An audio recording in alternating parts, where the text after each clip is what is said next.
Good morning, everybody. We are here placing plants at our large project that also has the porcelain tiles, so come check it out.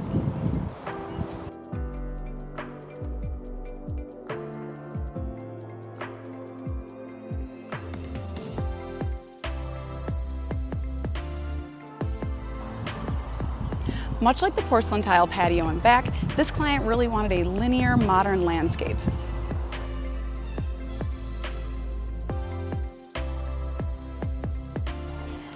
For modern landscaping, we tend to focus on foliage instead of flowering plants.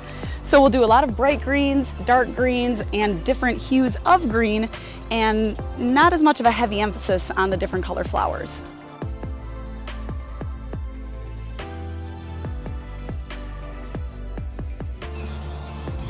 For this project, we also really wanted to make sure that all of these plantings were low maintenance.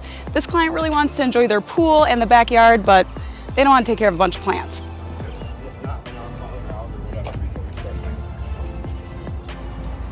I know the vision is still a little bit hard to see, but tell us what you think in the comments below.